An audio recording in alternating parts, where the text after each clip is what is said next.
بسم اللہ الرحمن الرحیم۔ السلام علیکم ناظرین کرام، آج کا ویلاگ جماعت اسلامی پاکستان کے چھٹے امیر حافظ نعیم الرحمان کے بارے میں ہے۔ حافظ نعیم الرحمان کا انتخاب ایک سیکرٹ بیلٹ کے ذریعے ہوا ہے، اور آپ حیران ہوں گے کہ جب سیکرٹ بیلٹ کھولے گئے تو باہر بیٹھے ہوئے جماعت اسلامی کے کسی رکن کو یہ بھی معلوم نہیں تھا کہ ہمارا نیا امیر جماعت اسلامی کون منتخب ہو رہا ہے۔ سیکریسی کا یہ عالم ہے۔ ناظرین کرام، میں جماعت اسلامی کے ساتھ طویل عرصہ سے کام کرنے کا موقع ملا ہے۔ اپنی جوانی کا وہ زمانہ ہے، میں اسلامی جمعیت طلبہ کا رکن تو نہیں تھا، لیکن ان کا متفق ضرور تھا، کارکن تھا۔ میں نے جماعت اسلامی کو پچھلے 50 سال سے زائد عرصے دیکھا ہے، تو جماعت اسلامی کی امارت ایک بہت بڑا اعزاز ہے۔ تو اس انتخاب پر مجھے کوئی بات کرتے ہوئے بہت احتیاط کے ساتھ کام لینا پڑتا ہے۔ تو ناظرین کرام، قبل اس پہ آگے بڑھیں، اگر آپ نے میرا یوٹیوب چینل نواز رضا کے ساتھ اب تک سبسکرائب نہیں کیا تو برائے کرم اسے فوری طور پر سبسکرائب کر دیں اور لائک کریں، اور احباب کے ساتھ شیئر کریں، اور آئی کال کا بٹن دبانا نہ بھولیے کہ جب ہم ویڈیو لوڈ کریں تو سب سے پہلے آپ کو اطلاع ملے۔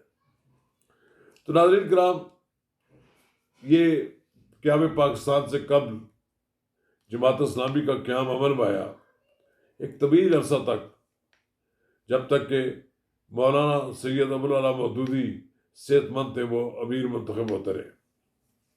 اس کے بعد میاں طفیل محمد جو ان کے سیکرٹری جنرل تھے، ان کے نام قرائے فعال نکلا۔ پھر ان کے بعد جناب قاضی حسین احمد تشریف لائے۔ قاضی حسین احمد کا بھی دور ایک بڑا جرأت مندانہ دور تھا۔ پھر اس کے بعد سید منور اثر جیسی شخصیت آئی کہ جن کے بارے میں یہ کہا جاتا ہے کہ وہ مرنجہ مرنج شخصیت تھی، لیکن اپنے عقائد اور اپنی سوچ کے معاملے میں بہت سخت گیر تھے۔ پھر اس کے بعد سراج الحق صاحب کا دور آیا، 2 سال وہ امیر رہے۔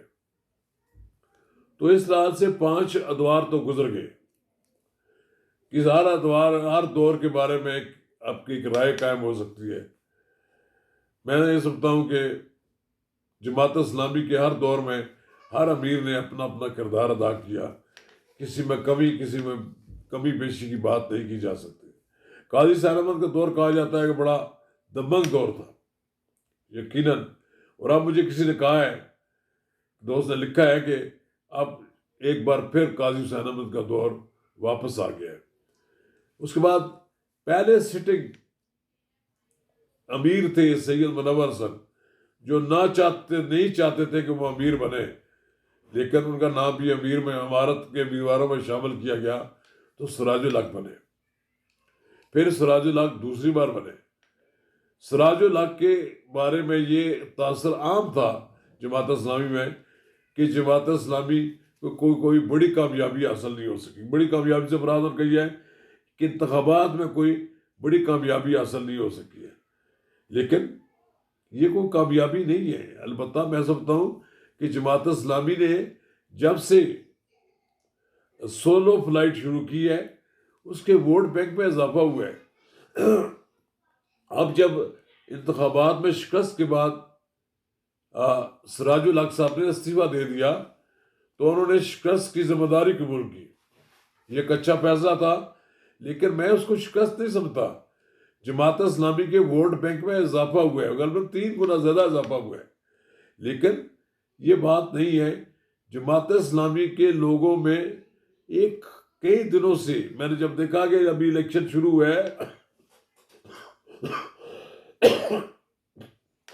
تو یہ بات پائی جا رہی تھی کہ کراچی میں جو حافظ نعیم الرحمان نے جرأت مندانہ کردار ادا کیا ہے، اب جماعت اسلامی کی قیادت ان کے ہاتھ میں آنے والی ہے، اور وہی ہوا۔ سراج الحق کی کوئی شکست نہیں، میں نہیں مانتا۔ سراج الحق نے جتنی محنت اور جتنی قوت کے ساتھ کام کیا ہے، ایک درویش صفت آدمی ہے. میں تو سمجھتا ہوں کہ سراج الحق کو نظر انداز کرنا کسی طور پر ممکن نہیں ہے. اب بھی جماعت اسلامی کو ان جیسے لیڈروں کی ضرورت ہے. یہ چترال کے پہاڑوں میں، دیر کے پہاڑوں میں سے ایک درویش صفت جو شخص تھا، اس نے بڑی محنت کی، انہیں جماعت اسلامی کو متحرک رکھا. لیکن کراچی کی جو صورتحال تھی اس میں حافظ نعیم الرحمن نے جماعت اسلامی کو زندہ کر دیا. جو جماعت اسلامی جو کبھی کراچی میں پہ حکمرانی کرتی تھی، وہ حافظ نعیم الرحمن نے بحال کرا دی. میری حافظ نعیم الرحمن سے دو ہی ملاقاتیں غالباً ہوئی ہیں.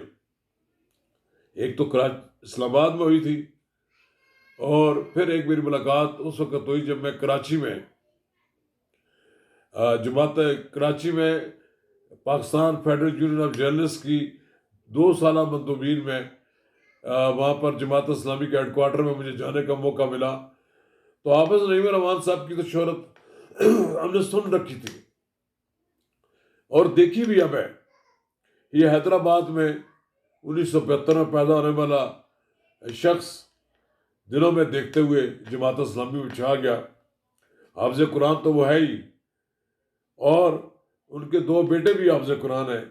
تعلیم ان کی این ای ڈی یونیورسٹی، اور پھر انہوں نے سول انجینئر میں کی ہے. کراچی یونیورسٹی سے انہوں نے اسلامی تاریخ کی ڈگری حاصل کی ہے.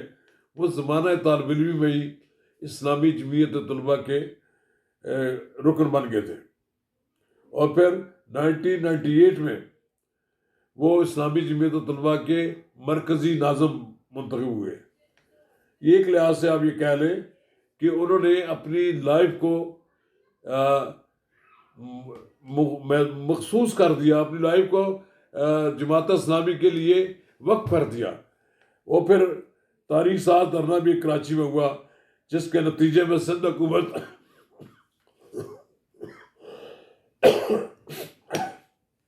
بلدیاتی انتخابات کے اختیارات بحال کرنے پر مجبور ہو گئی. پھر 15 جنوری 2023 کے انتخابات ہوئے. کراچی میں بلدیاتی انتخابات میں جماعت اسلامی کو نمایاں پوزیشن حاصل ہوئی. 87 یونین کونسلز اور ٹاؤنز میں ان کو کامیابی حاصل ہوئی.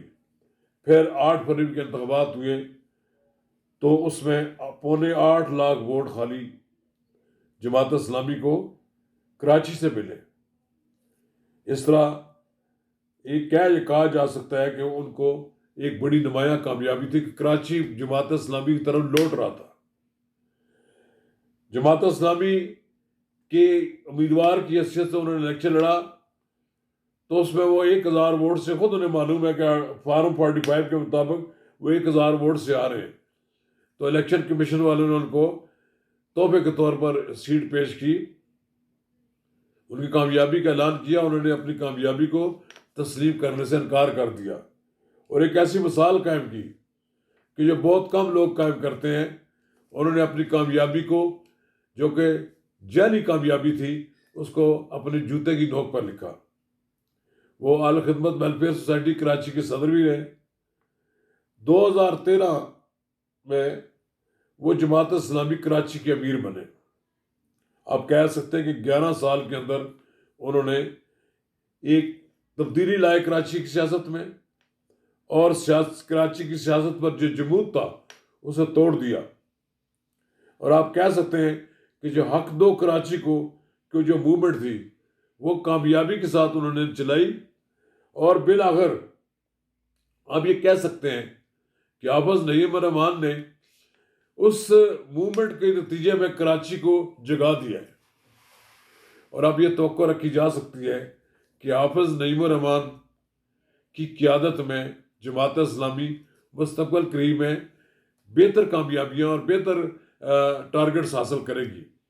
لیکن میرا ایک مشورہ یہ ضرور ہے کہ جماعت اسلامی کے ووٹ بینک میں دن بدن اضافہ ہو رہا ہے، لیکن یہ سولو فلائٹ کے بجائے اگر جماعت اسلامی کسی ہم خیال جماعت، ایسی جماعت جو ان کے ساتھ نظریاتی طور پر بہت قریب ہو، اس کے ساتھ الائنس میں چلے، تو یقیناً جماعت اسلامی پارلیمنٹ کے اندر اور مختلف صوبائی اسمبلیوں میں بھی نمائندگی حاصل کر سکتی ہے۔ جماعت اسلامی کا ایک رول ہے، اسے نظر انداز نہیں کیا جا سکتا۔ جماعت اسلامی کے پاس ایک اسٹریٹ پاور ہے اور یہ اسٹریٹ پاور سے کوئی انکار بھی نہیں کر سکتا۔ دو ہی بڑی سیاسی جماعتیں ہیں، دینی اور سیاسی، ان میں ایک جماعت اسلامی اور دوسری جمعیت علماء اسلام، انہی کے پاس اسٹریٹ پاور ہے۔ لیکن جماعت اسلامی کے پاس جو اسٹریٹ پاور ہے وہ دنیاوی ان کا ایک تعلق بھی ہے اور دینی بھی تعلق بھی ہے۔ وہ ایک پڑھے لکھے اور زیادہ متحرک لوگ اس میں جماعت اسلامی شامل ہیں جو اپنی قربانیاں دینے کا جذبہ رکھتے ہیں۔ تو توقع رکھتے ہیں ہم کہ جماعت اسلامی کے نئے امیر، چھٹے نئے امیر حافظ نعیم الرحمان کامیابی کے جھنڈے بلند کرتے رہے اور اللہ تعالیٰ انہیں مزید کامیابی عطا کروائے۔